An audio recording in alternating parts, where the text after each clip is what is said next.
Muy bien, ¿me escuchan? ¿Jóvenes? Sí, doctor. Sí, doctor. Perfecto.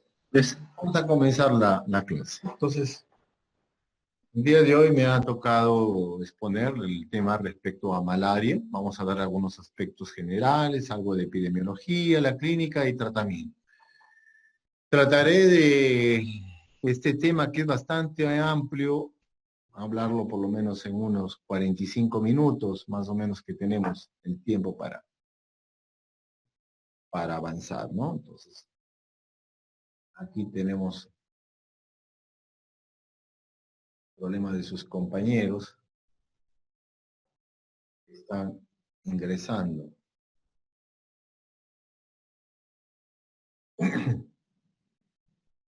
Entonces, bien. Entonces vamos a comenzar. Entonces, algunos datos importantes, ¿no? Sabemos que la malaria es una de las enfermedades zoonóticas más importantes a nivel mundial. Miren, más de 200 millones de casos a nivel mundial en el 2018. Este año casi una cifra similar, igual que el 2019 y 2020. Por supuesto, falciparum siempre es una de las tipos de plasmodium más relevantes, sobre todo a nivel de África. Generalmente hablan de algunos el 95% de los casos, lo que generan morbilidad y también mayor número de fallecidos, ¿no? No solamente en África, sino también en algunos países asiáticos, ¿no? En las Américas tenemos nosotros más problemas con el Plasmodium vivax. Es el más prevalente, sobre todo en zonas de selva, ¿no? Ya saben ustedes, todos los valles interandinos, selva alta, selva baja, ¿no? En la zona de Ayacucho, en la zona de Junín, zona de Madre de Dios, ¿no? Y por supuesto la zona de selva, y también en la zona norte, Tumbes y Piura, ¿no? Aunque también hay un 25% que está relacionado también, presente el Plasmodium falciparum. El número de muertos, ¿no? Más o menos 500.000 anual, eso no ha variado. Quienes son más afectados son los menores de 5 años, son los que más fallecen, sobre todo en los países africanos. Y las gestantes tienen una alta prevalencia de enfermar y tener también productos como son niños natimuertos y también de bajo peso al nacer, ¿no? Y esa es una de las grandes preocupaciones a nivel mundial respecto al número de gestantes afectadas que fallecen y también que tienen sus productos también con complicaciones graves, ¿no? Entonces, es una de las prioridades a nivel mundial, ¿no? Otro dato relevante, que allá hay mutaciones respecto al tratamiento que actualmente se utiliza, bueno, ya hace algunos años, pero en el país artemisina, ya se ha encontrado algunos grados de resistencia. Y también una de las recomendaciones era para materia de prevención el uso de insecticidas, ¿no?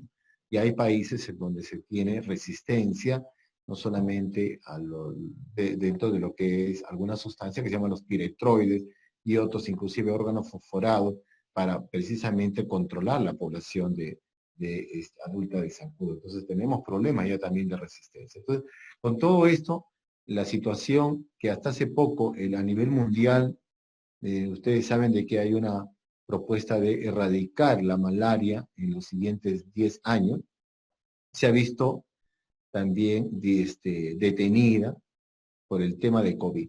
Entonces se estima de que la situación de coronavirus a nivel mundial ha detenido esta propuesta dentro de las propuestas del milenio para controlar la malaria. Por tanto, se presume de que probablemente vamos a tener problemas no solamente en cuanto al diagnóstico oportuno, sino también en los esquemas de tratamiento y también las medidas de prevención que hasta hace poco se venían implementando. Muy bien. Entonces, este es más o menos el mapa de las zonas donde tenemos gran cantidad de pacientes, de personas donde son afectadas por zancudo. Entonces son las zonas tropicales y subtropicales, y aquí no está también el país. Pero a lo largo de los años se ha visto controlado en alguna medida, precisamente por tres recomendaciones que se implementaron a lo largo de los últimos 30, 40 años, ¿no? El uso de mosquiteros impregnados, ¿no? ¿No? Los mosquiteros ayudaron muchísimo, sobre todo en zonas de selva. El uso de los cambios de esquema a base de artemisina, porque antes usábamos cloroquina, etcétera, los aminoquiloleínas, y que se ha visto cada vez mayor resistencia, y el uso de insecticidas con efecto residual, ¿no?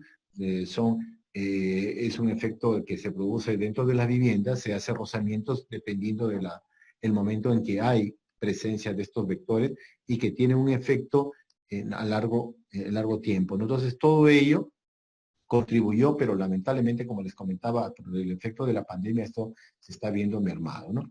Ya saben que una de las recomendaciones se habla para poder controlar precisamente en los casos de malaria es realizar intervenciones, sobre todo en el vector. Y eso es lo que se está implementando y buscando a nivel mundial, ¿no? ¿Cómo controlamos la población de vectores, sobre todo en todas las enfermedades que se transmiten, ¿no? Lo más importante es controlar la población vectorial. Entonces, una definición de malaria es una enfermedad mortal generalmente, ¿no? Antes se pensaba de que era una enfermedad benigna, pues no, es una enfermedad que si bien no todas producen formas graves, pero hay algunas que sí, no solamente Plasmodium falciparum, sino también vivas, puede producir casos graves, ¿no? Pero es una enfermedad, ¿no? Infecciosa, o sea, transmitida por protozoario del género Anopheles, no se transmite por la picadura del vector, en este caso Anopheles hembra, y es una enfermedad que se puede prevenir y curar.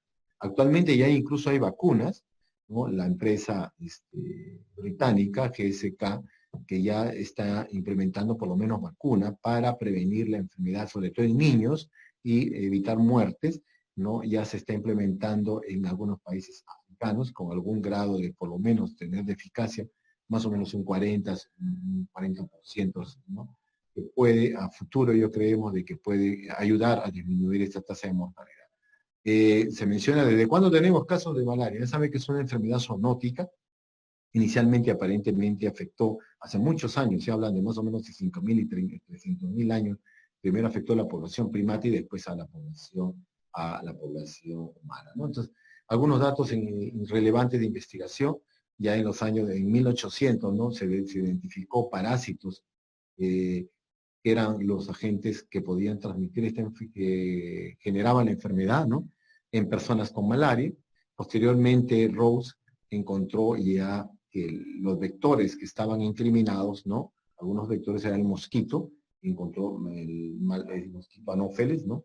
Un estudio con la fundación, patrocinada por la Fundación Rockefeller, y después en Cuba el maestro, el brillante investigador Carlos Finlay encontró precisamente que eran los mosquitos quienes transmitían la enfermedad, ¿no? Ya tuvo evidencia fehaciente.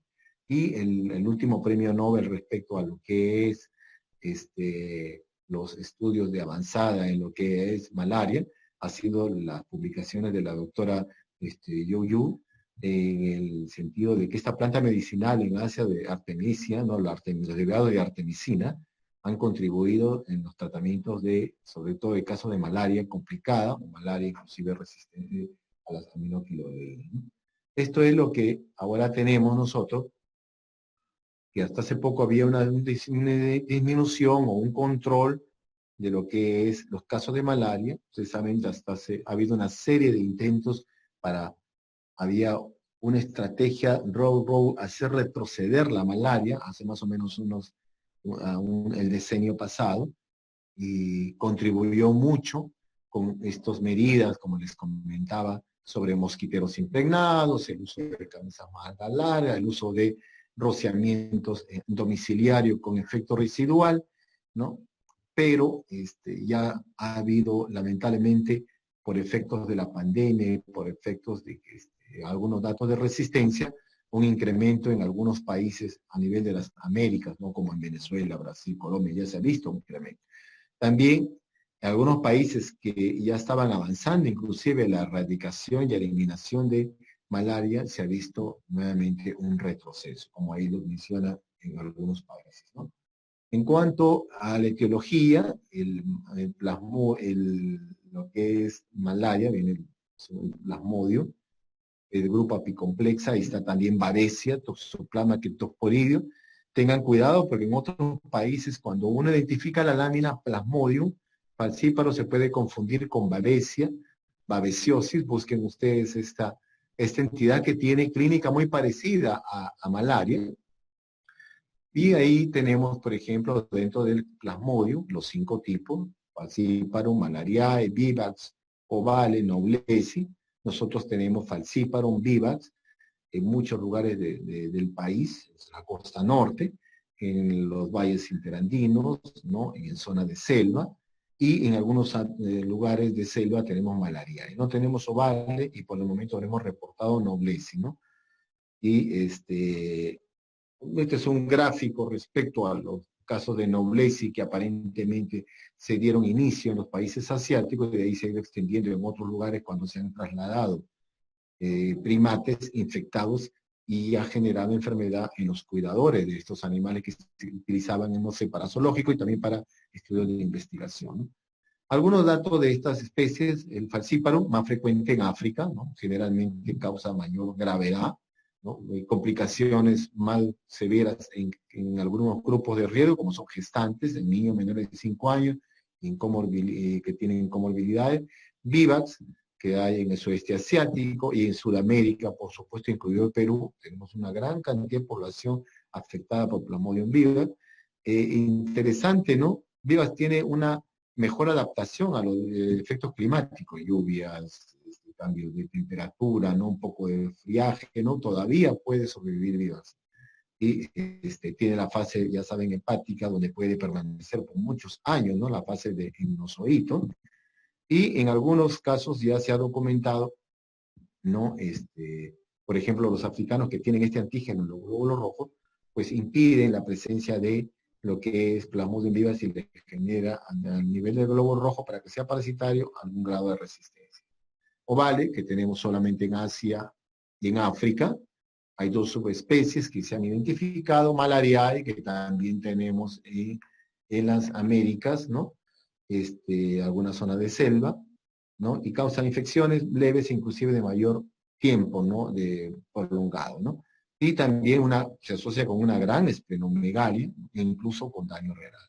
Y Noblesi generalmente afecta a primates, y los humanos, por contacto cercano con los primates, puede generar el vector, transmitir del primate en este caso, a la persona. Algunas publicaciones precisamente sobre la presencia de Plasmodium noblesi en personas, no cuidadores. Ahí hay algún elenco de revisión. ¿Cómo se puede transmitir malaria? La forma más frecuente es la picadura por los anófeles. Ya saben ustedes, anófeles tenemos prácticamente en casi 2/3 partes del territorio del país, ¿no?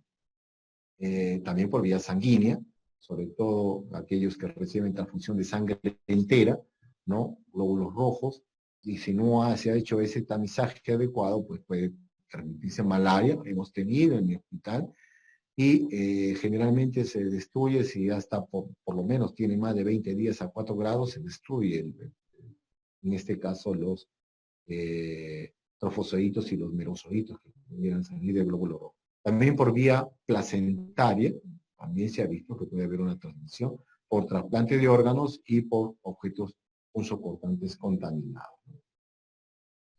Hay más de 400, 500 tipos de mosquitos del género Anopheles, pero más o menos son unos 40 los que están más relacionados con transmisión de esta enfermedad, ¿no? Aproximadamente. Un minutito, voy a tratar de ingresar a 14 de sus compañeros que están en sala de espera.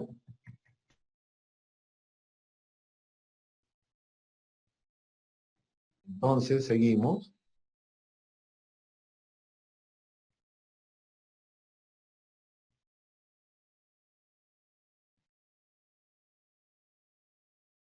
Generalmente quien transmite es el mosquito hembra. Los machos de alguna manera dicen que transmiten.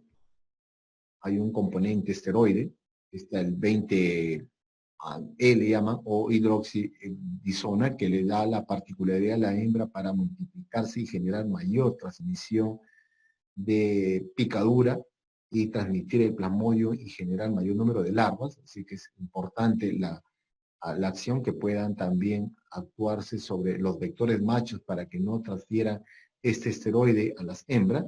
La distribución es a nivel mundial de los vectores preponderantemente, excepto en las zonas árticas, ¿no? Y tiene la eficacia de transmisión depende del tipo de vector. Hay los vectores, por ejemplo, hay algunos como es Angelios, Baldoy, etcétera, que tienen ciertas particularidades y diferencias en cuanto a su comportamiento y su transmisión. Hay vectores que pican 2 veces al día, en la mañana y en horas de la tarde. Eso se llama comportamiento bimodal o comportamiento unimodal una vez al día. Entonces, el que pica 2 veces tiene mayor probabilidad de transmitir la enfermedad, para que vean que hay diferencias entre el tipo de plasmodio que el médico por lo menos debe coordinar con el biólogo para que le informe el mismo, ¿no? ¿Qué tipo de vectores son más frecuentes? Y ya les comentaba que hay países donde se documenta resistencia, ¿no? Inclusive a los insecticidas, ¿no? Entonces, más o menos, esta es la distribución de los diversos tipos de vectores, ¿no? Hay algunos vectores que hay en América, pero que no hay en África, pero pueden ser agentes de transmisión. Ahí tenemos, por ejemplo, Núñez Tobar, Rangelios, Baldoy, etcétera, ¿no? Y algunos que tienen mayor predisposición a transmitir tal o cual plasmodio, ¿no? Eso no lo vamos a... solamente era para comentarles, ¿no? Entonces, el ciclo del plasmodio, 2 tipos de ciclo, ya saben, el vector, ¿no? La fase esporogónica y el ciclo esquizogónico, ¿no? Esporogónico, el vector se infecta, ya saben, el momento que se alimenta, ingresa los gametocitos, el micro y macrogametocitos, se forma el cigoto y de ahí vienen los esporocitos, las glándulas salivales y transmiten a la persona.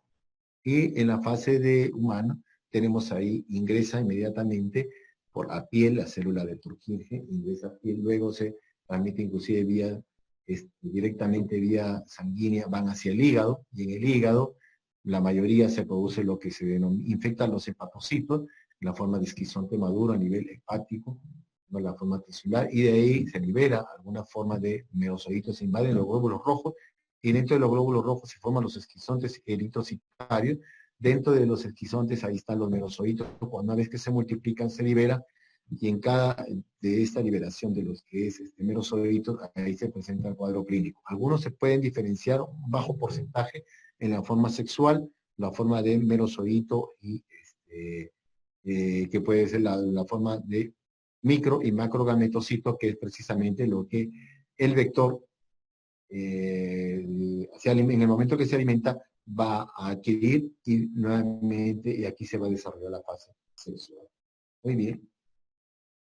Más o menos esto es para ampliar un poco lo que les comentaba, ¿no? Las dos fases, la fase esporogónica y la fase esquizogónica. La esporogónica, ya les comentaba, ingresa a las dos formas micro y macrogametocito, microgametocito la forma masculina y macrogametocito la sexual, ¿no? Femenina, y le forma el huevo cigoto, ¿no? Y viene la forma de los esporozoitos que está a nivel de las glándulas salivales. Al momento que se alimenta lo elimina e ingresa a nivel sanguíneo, algunos linfáticos, va hacia el hígado y en el hígado se va a reproducir en los hepatocitos, ¿no? Entonces, en algunos casos, ya saben ustedes, se desarrolla la forma de hipnozoitos donde pueden permanecer no solamente por meses, sino algunos años. Ya hay publicaciones de años en donde puede haber la forma de hipnozoitos o de Plasmodium vivax global. Y la forma de, una vez que se rompe lo que es los esquizontes tisulares a nivel hepático, se libera y salen los merosocitos, invaden los glóbulos rojos, y en estos glóbulos rojos ahí se van a multiplicar el esquizonte, y en esa multiplicación se libera, se rompe el glóbulo rojo, y se liberan los merosocitos que son precisamente lo que generan el cuadro. Algunos datos generales, ¿no? Podríamos decir de que a nivel hepático, una gran cantidad de merosocitos se reproducen a nivel del hepatocito, hablan de 10.000 o 30.000 merosocitos inclusive por cada célula hepática. Una vez que se liberan del hepatocito, van a sangre, y en la sangre cada 48, 72 horas, cada 2 o 3 días se multiplican, ¿no? Y ahí pueden generar el cuadro clínico que ya ustedes conocen. Hipnozoitos puede presentarse inclusive a las 3 semanas, incluso años, hablan de algunos 1 o 2 años. Entonces, ese es más o menos el cuadro que quería comentarles respecto a la fisiopatología. La incubación, generalmente de 1 a 2 semanas, para los 3 primeros, como es falcíparo, vivax y oval. Y malariae sí es un periodo de incubación mucho más prolongado. Entonces, por ahí también se menciona que las cepas de vivax tienen un periodo de incubación más largo, más de 6 meses, ¿no? Entonces, siempre tener en cuenta, sobre todo por la fase de los virus. Datos que hablan de lo más frecuente, los sinusoídos, que tienen el plasmodium lo presenta el vivax y ovale, y la longevidad, mucho más largo el periodo de longevidad es de malariae, ¿no? Y el vivax y ovale, más o menos entre 3 a 5 años de longevidad. Algunos datos que ustedes ahí les dejo para que puedan identificar en la lámina, no sobre todo la gota gruesa, la forma de presentación que pueden ustedes encontrar. Hay varias fases respecto a la fisiopatogenia, ¿no? Un segundito, sus compañeros están. Vamos a ingresarlos.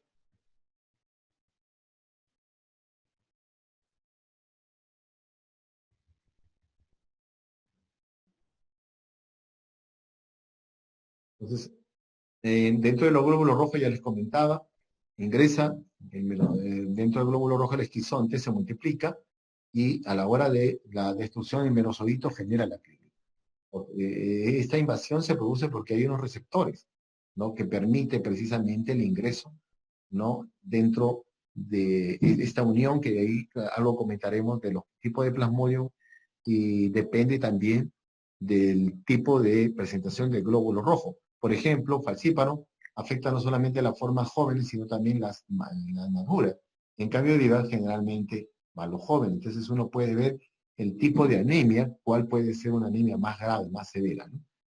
La replicación, ya saben ustedes que se puede dar en 48 a 72 horas, ¿no? Dependiendo de la multiplicación de los merosocitos, y eso puede conllevar a mayor destrucción, mayor grado de anemia. Importante acá, cómo en este caso, cuando ingresan los merosocitos, cuando ingresan los glóbulos rojos, pueden evadir el sistema inmunológico, al igual que los esporozolitos, una vez que son transmitidos por el vector, ingresan a sangre, pues, y de ahí van a las células dendríticas, y de ahí los ganglios linfáticos evaden todo el sistema inmunológico. Y se menciona, por ejemplo, ¿no? Alcanzan el hígado, ¿no? Se meten a los hepatocitos y puede producir hemólisis. Pero lo importante acá, que pueden inclusive generar un cuadro inflamatorio y liberan citoquinas, liberan también factor de necrosis tumoral. Pero la importancia es que los mismos porozoitos, cuando ingresan dentro de las células hepáticas, y ese proceso de liberación, pues de alguna manera tiene un mecanismo que permite que el sistema inmunológico no actúe en contra de él, de tal manera de que hay una suerte de evasión inmunológica. Entonces, en cuanto a las características clínicas, depende del tipo de especie de plasmodium, de la inmunidad del huésped. Una persona que vive en ese lugar y ya tiene anticuerpos, generalmente la clínica es menos grave que aquellos que los que recién ingresan a esta zona van a presentar la forma más severa. Aquellas personas que tienen predisposición, por ejemplo, una gestante tiene la forma más grave, tiene más riesgo de ser forma grave, o los niños, como ya les comentaba, tienen mayor tasa de mortalidad, al igual que los que tienen comorbilidad. Algunos que el antecedente de algunos determinantes antigénicos en los glóbulos rojos, probablemente tipo el YUFI, algún grado de resistencia, ¿no? Para no desarrollar la forma severa. Los pacientes que tienen VIH en África, por lo menos se han visto que aquellos que no toman antirretroviral y tienen inmunidad disminuida, pueden hacer las formas graves. Y datos también relevantes, ¿no? La tuberculosis produce inmunosupresión también, CD4 bajo, sobre todo cuando es sistémica, si hay una coinfección con lo que es malaria, pueden evolucionar en forma grave. Igual que se ha documentado que la presencia de una alta carga de parasitosis probablemente también está relacionado a formas graves, ¿no? De malaria, ¿no?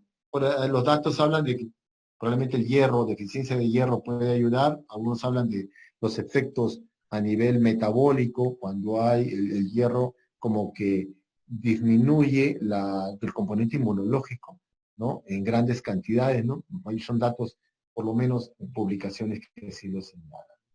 Hay varias formas clínicas de presentación, ¿no? La malaria aguda clásica, no complicada o complicada, la malaria crónica, generalmente vemos por Vivax y por Ovale, la malaria en niños, la forma más grave, también gestante, puede haber nefropatía malárica, lo que se llama enfermedad de las aguas oscuras, con una gran hemoglobinuria, lo hemos visto esto en algunos casos en Brasil, ¿no? La esplenomegalia, malaria hiperreactiva, sobre todo aquellos que tienen malaria crónica, una gran esplenomegalia en niños que llegan hasta la síntesis pública, puede haber fiebre biliosa hemoglobinúrica o la malaria cerebral, con convulsiones, ¿no?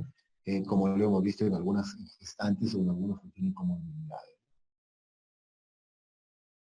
Como les comentaba, la clínica depende del antecedente del que se ha tenido. Probablemente malaria tiene algún grado de anticuerpos que protege la presentación clínica. En general, la clínica está algunas fases que más adelante lo comentaré. Primero comienza con escalofrío, puede haber fiebre, dolor de cabeza, hay algunas etapas, puede haber dolor abdominal, generalmente en niños se viene con dolor abdominal, con náuseas y vómitos en niños, y de ahí viene un cansancio, ¿no? En algunos casos puede haber diarreas, en otros puede haber fiebre, malestar, hasta tos, una sensación de falta de aire, ¿no? Son síntomas que pueden, dependiendo del tipo de malaria, el tipo de antecedente que haya tenido la persona, ¿no? Entonces, más o menos, esa es la clínica, ¿no? Que quería comentarles, pero acá hay la clásica de la triada de malaria no complicada, es la presencia del acceso malárico. Y ahí comentaremos algo del acceso malárico, la anemia, la palidez sobre todo, más que anemia, palidez, la esplenomegalia, sobre todo para Vivax, la gran esplenomegalia, sobre todo en niños, y en ocasiones puede haber un tipo de ictericia, ¿no? Una ictericia que no es tan manifiesta, una ictericia una o dos sobre tres cruces, ¿no? Entonces ahí se habla de tres fases, ¿no? La fase fría, en donde al inicio, esto es lo que se llama el acceso malárico, comienza con escalofrío, malestar, dolor de cabeza intenso, ¿no? Puede haber náuseas y vómito, la sensación de frío que incluye inclusive el castañeteo de dientes, ¿no? La piroerección, con eso se llama la piel de gallina, la palidez, ¿no? Y la taquicardia, y en algunos casos puede haber en niños convulsiones. Generalmente el periodo es muy corto, un minutito, por favor.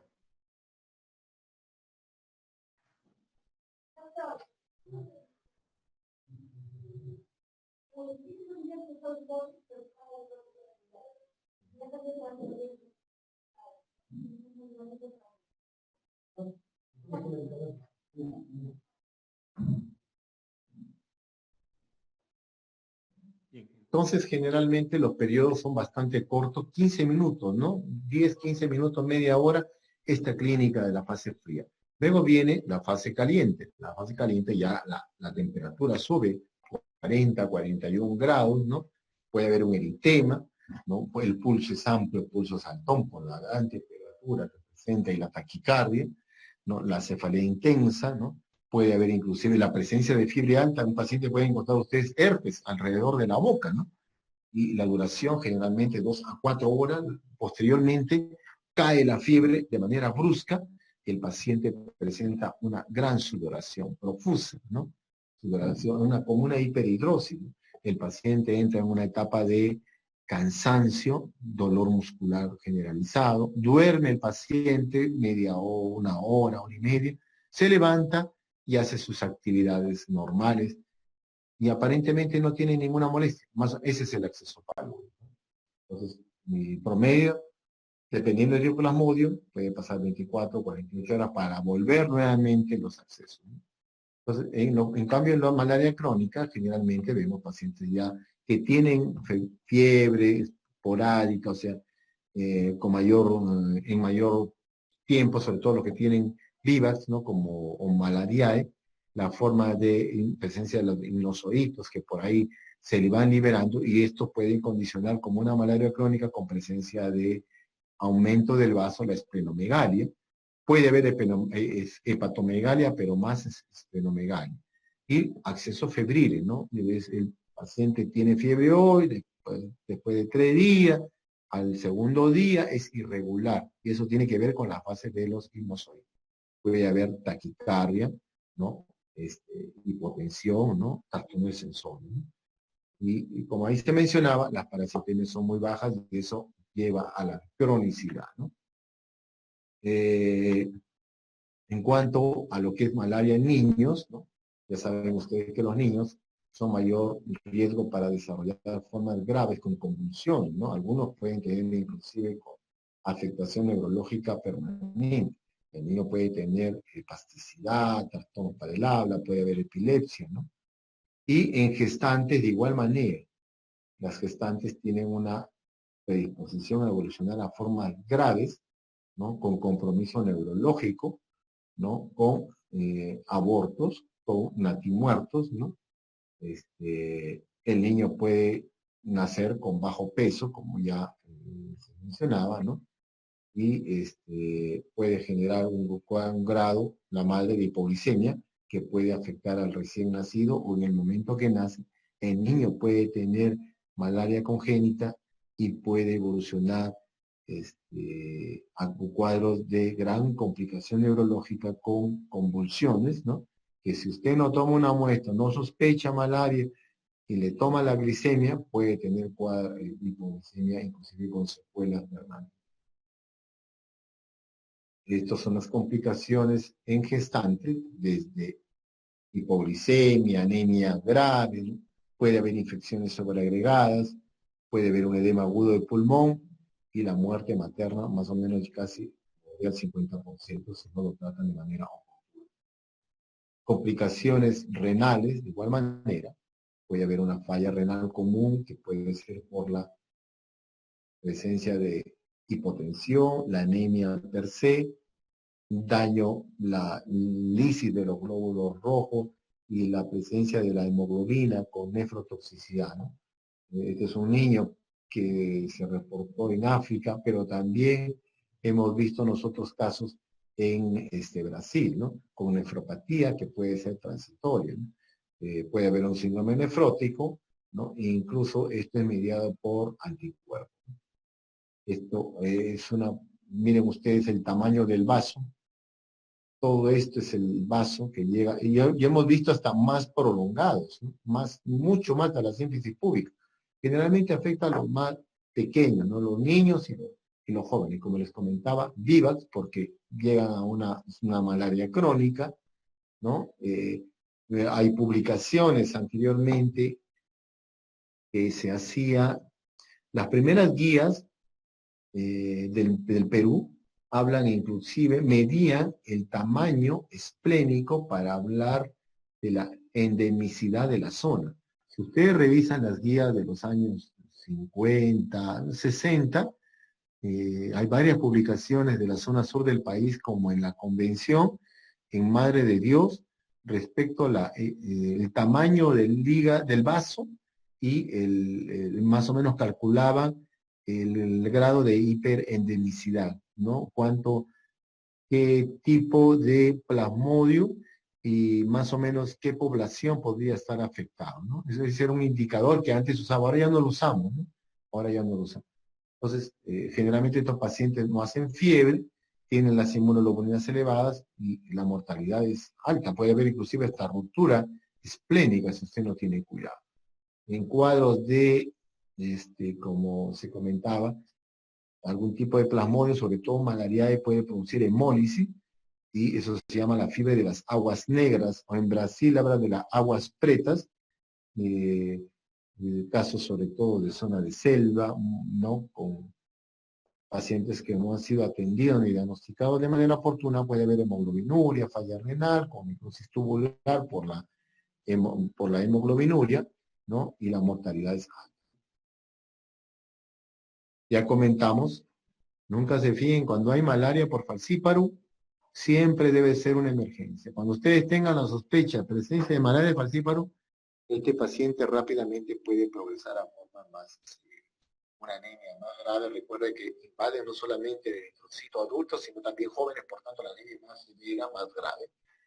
Puede haber mayor destrucción, y hay mayor destrucción, mayor ictericia, mayor hemoglobina en sangre, hemoglobinuria, puede haber compromiso dentro de las enfermedades. Hay varios compendios respecto a compromisos pulmonares por enfermedades tropicales, y dentro de ello, recuerden, como hay liberación de citoquinas también, como un componente inflamatorio, malaria puede afectar los capilares pulmonares, que puede haber insuficiencia respiratoria. Y hay todo un capítulo de enfermedades pulmonares tropicales, ¿no? Cuadros respiratorios severos. Ahí está la malaria en la cabeza. Y puede haber compromiso neurológico, desde convulsiones, desde coma, desde infartos cerebrales, etcétera, ¿no? Vamos a hablar sobre la patogénesis del que más nos preocupa, ¿no? Como es el plasmodium falciparum.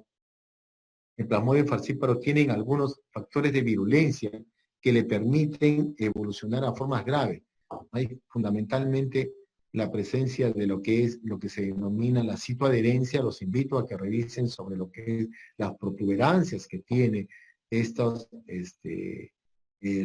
cuando ingresa el plasmodium dentro de los glóbulos rojos, la presencia de protuberancia y cómo se aunan a los endotelios, sobre todo de los capilares pequeños, no solamente a nivel cerebral, sino en gestantes a nivel placentario, la presencia de lo que se denomina las rosetas, parásitos que están, glóbulos rojos parasitados, infectados, activos, que se une a otros tipos de glóbulos rojos no parasitados y se aglutina y forma un gran conglomerado de glóbulos rojos, tanto infectados, parasitados, no parasitados, se llama la roseta, y que eso puede generar inclusive un proceso obstructivo. ¿Y a qué nivel? Generalmente las vénulas postcapilares. Eso puede generar, ¿qué? Hipoglicemia, mayor consumo de glucosa por anaerobiosis, incluso se incrementa lo que es la acidosis láctica, ¿no? Entonces, esos son datos relevantes. También la alteración, los glóbulos rojos cuando están parasitados, está alterada su permeabilidad, su elasticidad para atravesar lo que es los capilares, sobre todo sinusoidales del res, entonces rápidamente puede destruir. Entonces son algunos de los componentes que les comentaba de estas virulencias que tiene, ¿no? De citoadherencia de la roseta, aumento de la elasticidad del glóbulo rojo que está alterado, ¿no? Entonces, solo ahí se menciona el dato relevante. Por ejemplo, a nivel cerebral hay unas proteínas que tienen mayor predisposición a generar esta citoadherencia, como es el ICAN1, sobre todo en gestantes y en niños, y a nivel placentario se habla, por ejemplo, de esta proteína con el sulfato y el CD36 que condiciona la presencia de abortos, ¿no? O natimuertos, ¿no? Revisen, por favor, los diferentes componentes inmunológicos proteínas que condicionan precisamente este tipo de alteración, ¿no?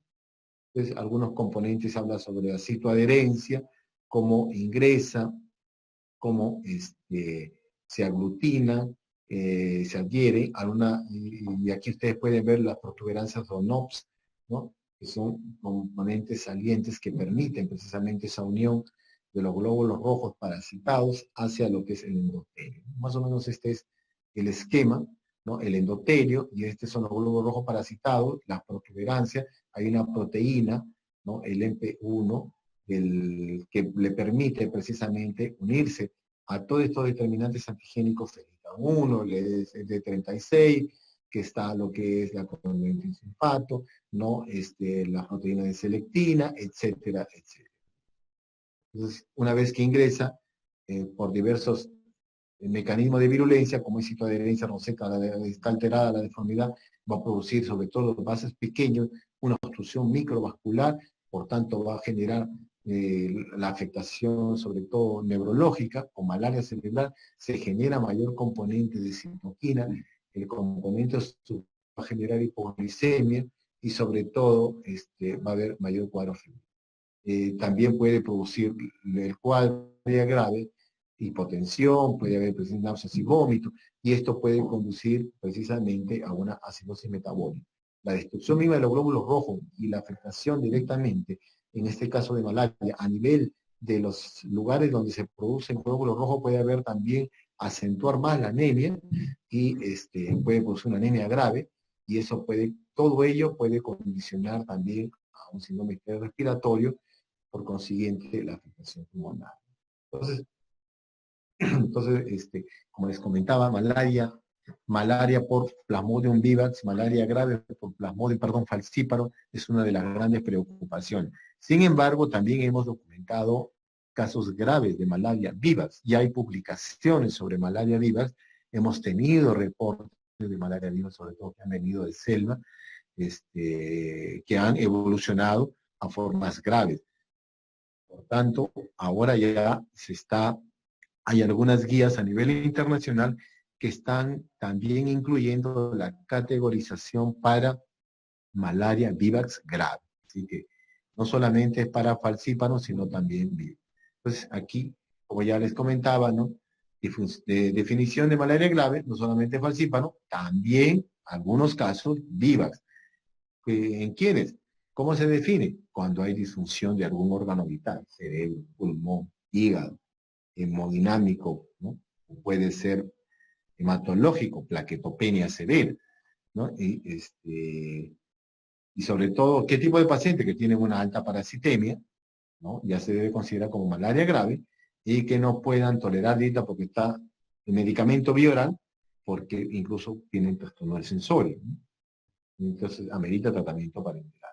Hay algunos complicaciones, ya les adelanté, quienes generalmente se complican en forma de Plasmodium falciparum, la forma más grave, los más pequeños y los más viejos, los gestantes, ¿no? Los inmunosuprimidos, los pacientes que tienen inclusive cuadros de VIH de estadio avanzado, las tuberculosis sistémicas, ¿no? O cáncer sin tratamiento, los pacientes esplenectomizados pueden ser formas graves, los que tienen algún compromiso sistémico, ¿no? También van a ser formas graves. Bueno, esto ya lo comenté, ¿no? Respecto a malaria falciparum, las alteraciones más frecuentes, malaria cerebral, ¿no? Pueden ver convulsiones, hemos visto en gestantes, en niños, y la disfunción neurológica se puede ver inclusive por el tipo de cepa, puede ser el falciparum más grave, la respuesta inmunológica, los pacientes que tienen un paciente muy inmunosuprimido, probablemente va a ser de forma más grave, y al inicio un paciente que no recibe atención temprana, pues va a tener mayor cantidad de secuelas.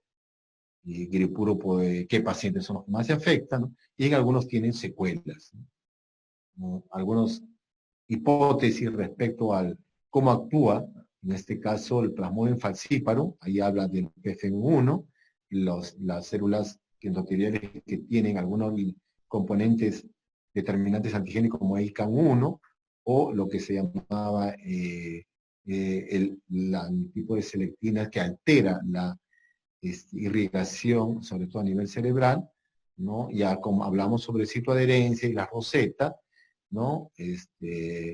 Y el componente inmunológico que también la presencia de estos tipos de mecanismos de adherencia genera interleuquinas, citoquinas, todo ello conducen a mayor componente inflamatorio y por supuesto al óxido nítrico, producción que el óxido nítrico está también relacionado a un mayor grado de afectación inflamatoria, hipoglicemia per se. Entonces, ese es todo el mecanismo que está planteado que puede generar la patogenia a nivel cerebral.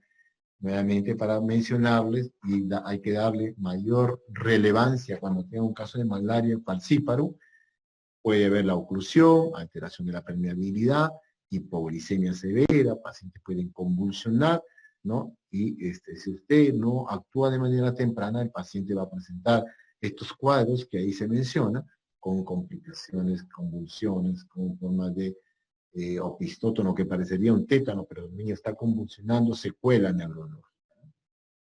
Otras complicaciones, ya comentamos, problema renal, ¿no? O síndrome de las aguas negras, ¿no? Por la hipotensión, por la destrucción de la hemoglobina que tiene acción sobre los túbulos renales, compromiso pulmonar, ¿no? Que puede generar un aumento de la permeabilidad vascular sobre los capilares pequeños, ¿no? Y más común en gestantes, la hipoglicemia per se, ya lo comentamos, ¿no? Bueno, más o menos en líneas en general, ¿no?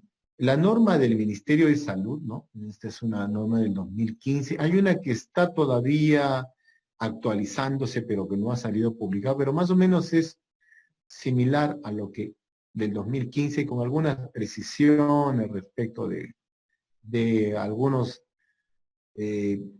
presentaciones de medicamentos que creo que va a salir se ha demorado un poco, probablemente para el otro año, ¿no?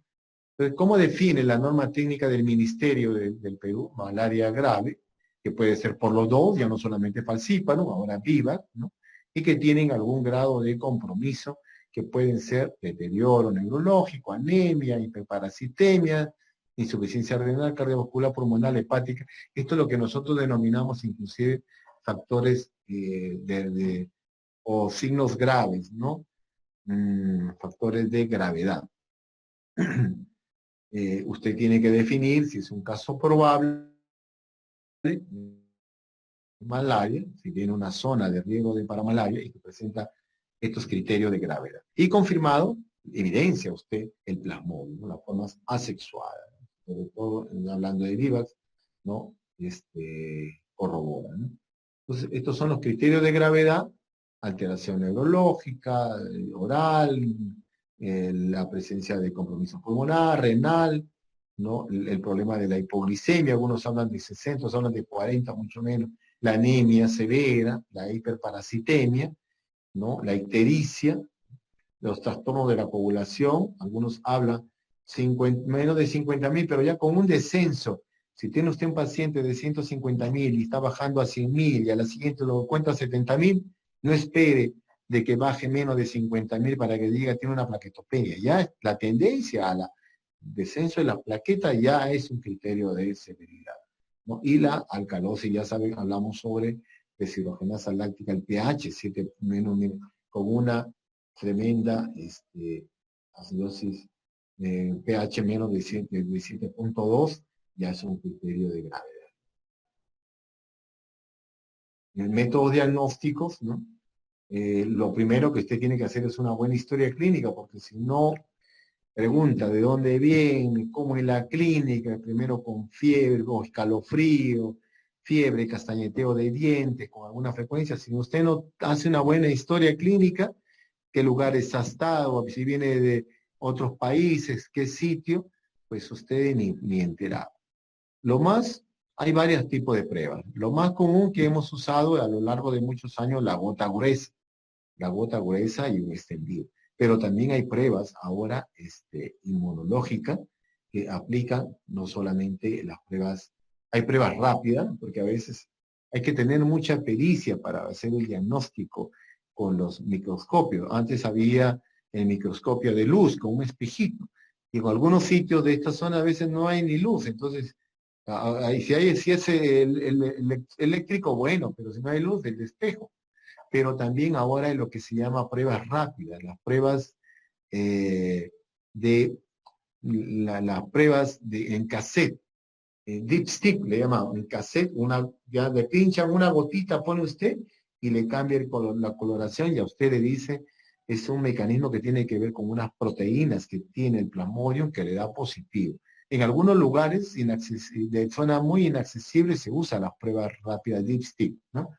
La prueba de lisa también, si tiene un equipo, la prueba de inmunofluorescencia, ¿no? Y acá están las tiras reactivas que ya les comenté. Pues en algunos casos se ha usado prueba molecular, otros la prueba de fluorescencia con fluoresceína, ¿no? Interesante, porque esto de fluoresceína yo lo vi en una experiencia que tomaban muestras de sangre en Patás, y allá no había médico, yo le tomaba la foto con mi celular y se lo mandaba vía internet, se lo mandaba a un médico que estaba en Lima, y él, de acuerdo a estos cambios de color que tenía con un aplicativo, identificaba qué glóbulos rojos estaban parasitados. Entonces, hay varios nuevos métodos, ¿no? Que usted tiene que conocer. Entonces, el VC, llama, que son tinciones tienen que ver con centrifugado y el enfrentar a lo que es componente de fluoresceína que le da un tipo de coloración diferente. También usted tiene que pedir una serie de pruebas de laboratorio para ver el grado de afectación que debe comentar.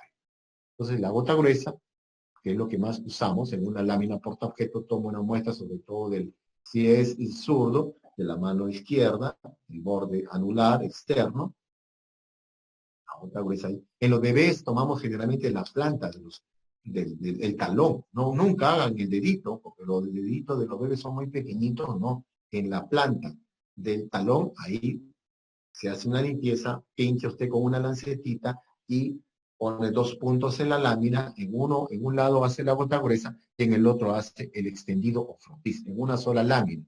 Es bien simple. Ella sabe la gota gruesa, todo lo que le ayude a identificar la especie, el estadio y el frotis, también le permite ayudar para la especie. Eso lo ayuda, coordine mucho con el laboratorista, ¿no? Las pruebas rápidas, ya les comenté, detectan lo que es la histidina, algunos componentes, ¿no? La proteína rica en histidina que tiene el plasmodium, ¿no? Es como si fuera una cajita pequeñita, se hace una gota, una lancetita, deja caer una gotita y una abertura, y en unos minutos usted ve si le pinta o no de coloración, y eso le va a ayudar a usted, por lo menos en zonas inaccesibles. La sensibilidad y especificidad en algunos casos nos supera el 60% de sensibilidad y especificidad si es alta, ¿no? Puede ayudar. En cuanto al tratamiento, depende del tipo de medicamento. Hay lo que eliminan lo que es la forma de los quisontes a nivel de sangre, ¿no? Sobre todo la forma de merozoito, cloroquina, quinina, mefloquina, alafantina, alofrantina, no lo tenemos aquí en La Libertad, hay en Asia, en otros sitios. Las tetraciclinas, tobacone tampoco, las artemisinas sí, los quisontes tisular, sobre todo a nivel hepático, tenemos la primaquina, ¿no? Piremetamina, que no lo tenemos, y la proguanil tampoco. Y lo que es gametocida, ¿no? La forma de lo que es sexuales, no vale decir micro y macrogametocito, que fue la primaquina, también la artemisina. Y los hipnozoitos que están en el hígado, primaquina, ¿no? Entonces, tiene usted que conocer ello, ¿no? Los derivados de las quinoleínas, aquí están los más importantes, los más relevantes, cómo actúa, aquí menciona, la primaquina que actúa tanto en la forma intrahepática, como son los sinusoitos, y en sangre los gametocitos, ¿no?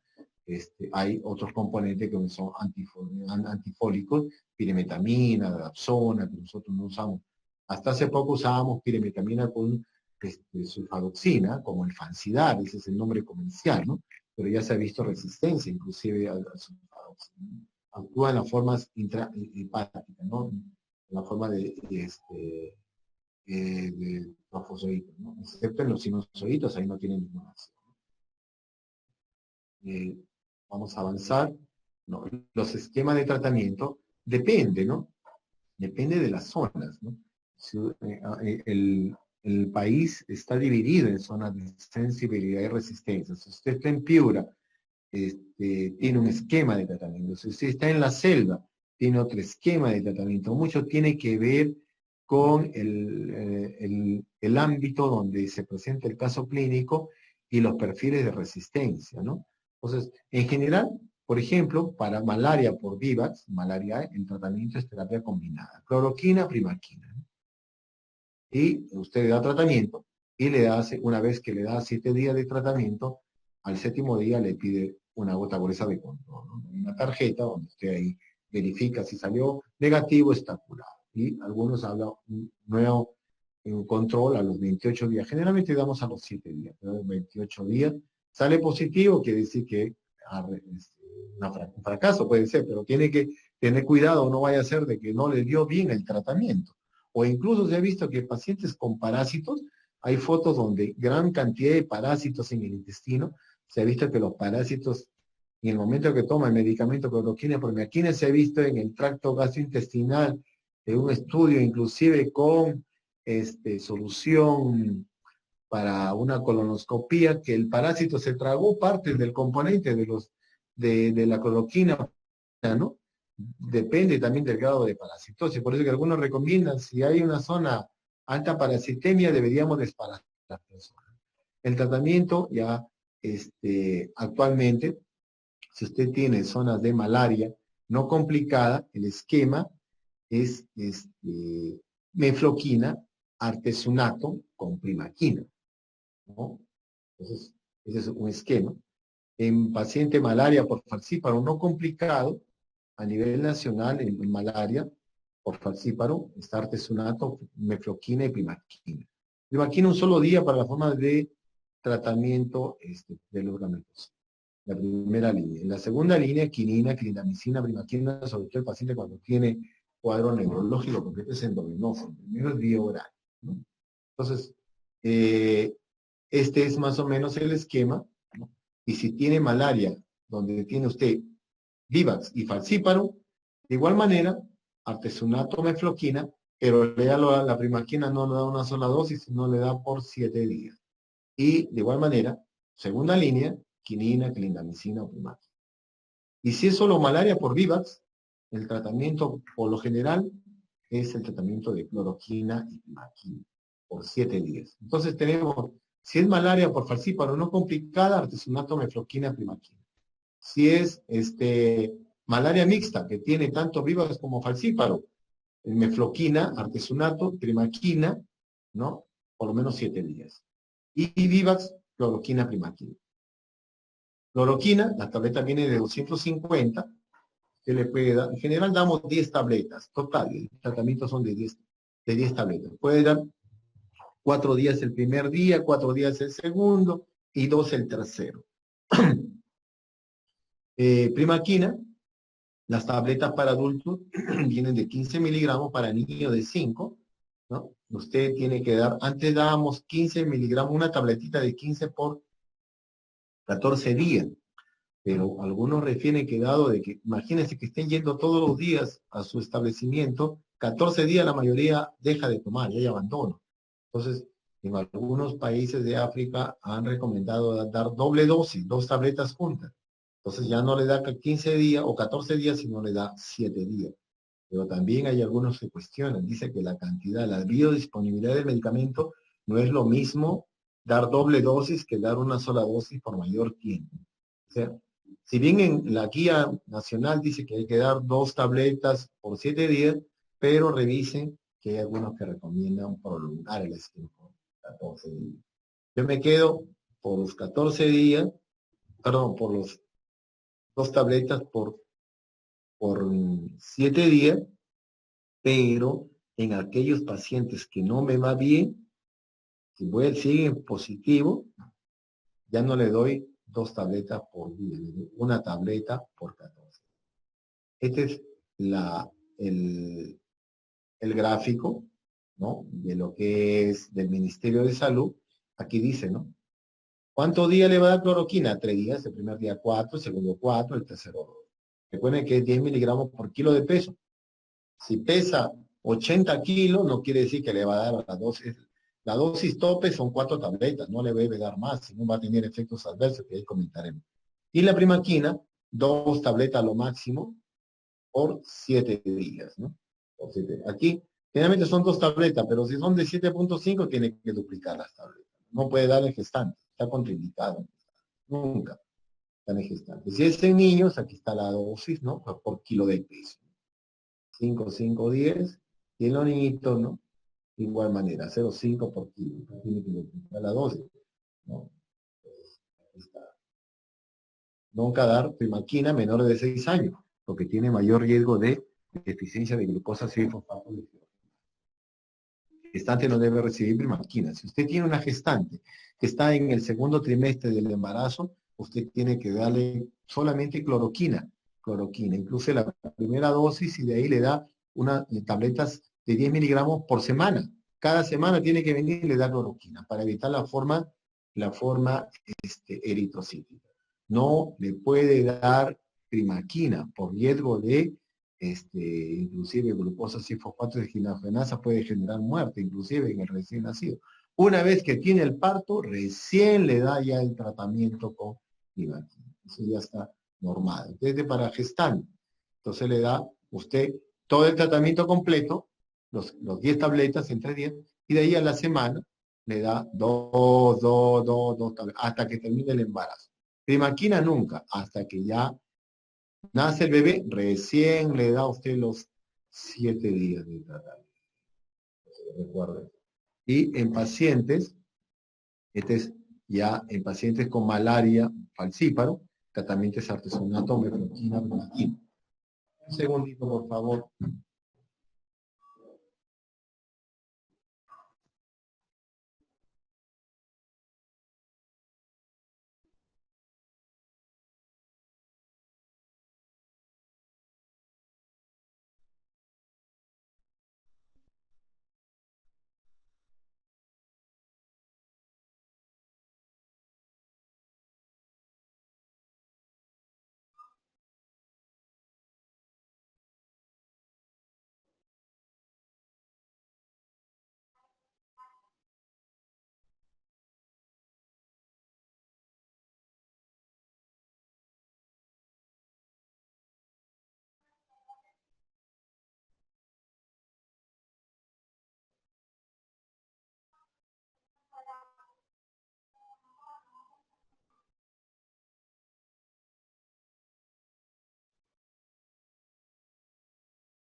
Disculpen ustedes, estamos trabajando, hay pacientes. Bueno, el esquema es artesonato, mefloquina, primaquina. Generalmente aquí hay una tabla artesonato, son 3 tabletas, una tableta por día, mefloquina.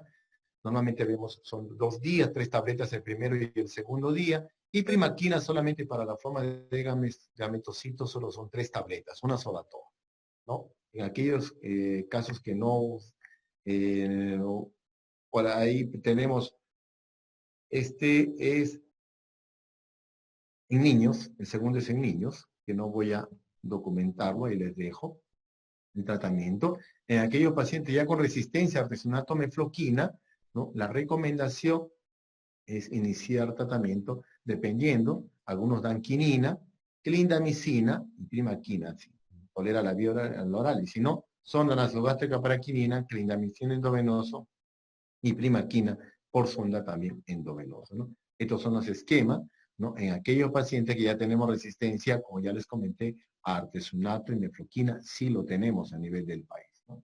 Este es el protocolo más complicado. Mire, quinina, 2 tabletas mañana, tarde y noche, ¿no? Mañana, tarde y noche, ¿no? Quinina, clindamicina, ¿no? Es más complicado manejar esto. En áreas endémicas por falcíparo, o sea, como ya les comenté al inicio, depende de la zona donde usted, del país donde usted va a trabajar. De primera línea, si es una zona falcíparo, artesunato, mefloquina, primaquina. La segunda línea, quinina, clindamicina, primaquina, ¿no? Entonces,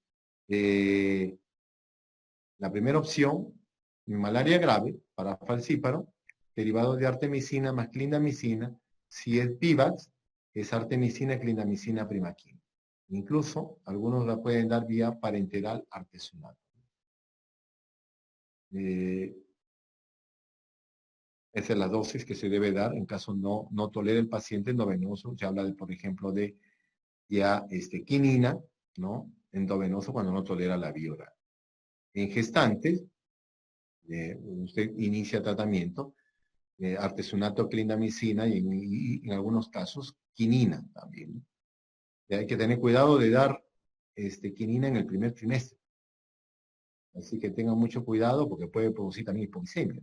En el segundo o tercer trimestre la recomendación es dar artesunato con clindamicina. Si no, dice no cuenta con artesunato, quinina, tiene que estar monitoreando la hipoglicemia con clindamicina. Algunos exámenes de laboratorio que tiene que pedir la glicemia, ya sabe, la hipoglicemia en formas graves, el hematocrito, el hemograma, el recuento de plaquetas, son criterios para ver si el paciente, cómo va evolucionando la forma grave. Aquí menciona cómo debería manejarse un paciente con insuficiencia renal. Importante está mantener el flujo urinario, hay que hidratar de manera adecuada, furosemida probablemente en algún momento sea relevante.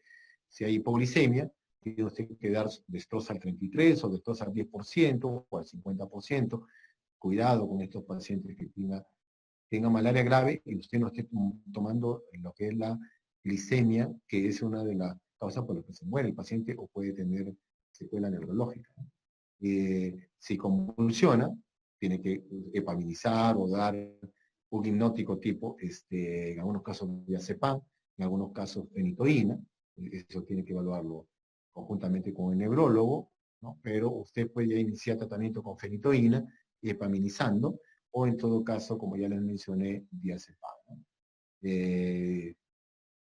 Si tiene compromiso pulmonar, ya saben, necesita cánula vinasal, probablemente hay que pensar en la posibilidad de una insuficiencia respiratoria con una congestión pulmonar, probablemente va a necesitar usted nootrópicos, ¿no? Sobre todo adrenérgicos ahora, ¿no? Adrenérgicos tipo noradrenalina, adrenalina. Si tiene compromiso cardíaco, dobutamina, por supuesto. Tal vez en algunos casos si hay congestión, furosemida, pero siempre con una vía central para no llevar al paciente al otro lado, a una hipotensión sostenida. La anemia, hay que transfundir paquetes globulares, ¿no? Dependiendo cuando la hemoglobina es menor de 7, riesgo de mayor isquemia, infarto cerebral, y si hay hiperparasitemia, pues tiene que iniciar su tratamiento.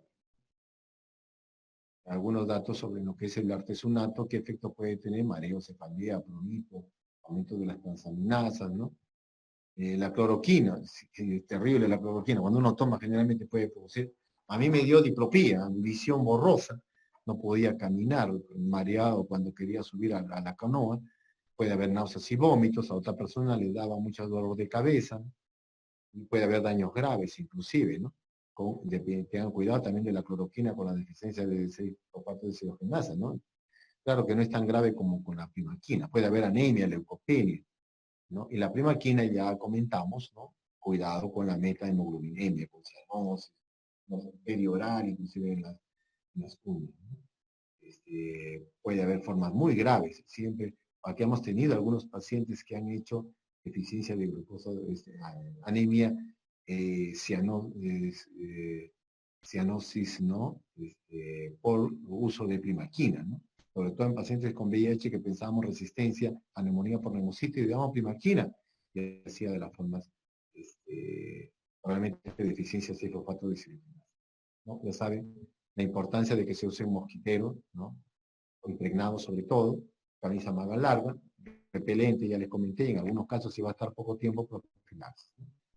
En la medida de protección, sobre todo a nivel poblacional, hay que hacer diagnóstico temprano, tratamiento oportuno, porque puede evolucionar de forma grave. Hay que controlar los colaterales, los que viven, los que comparten un mismo ambiente, porque pueden haber sido también infectados. En donadores de sangre hay que hacer tamizajes, ¿no? El control vectorial integrado, que es la clave que está, siempre lo sustenta, la importancia para controlar enfermedades por vectores, lo más importante es el control vectorial. Hay que mejorar las viviendas, algunos ponen mallas en las ventanas, en las puertas, ¿no? Y educar a la población que ante las sospechas de fiebre, malestar, escalofrío, inmediatamente acudir al Estado. Muchas gracias. Gracias, jóvenes. Gracias, doctora. Gracias, doctor. Gracias, doctor. Sí. Gracias, doctor. Gracias, chicos. Hasta luego. Hasta luego. Hasta luego, doctor. Luego, doctor. Doctor.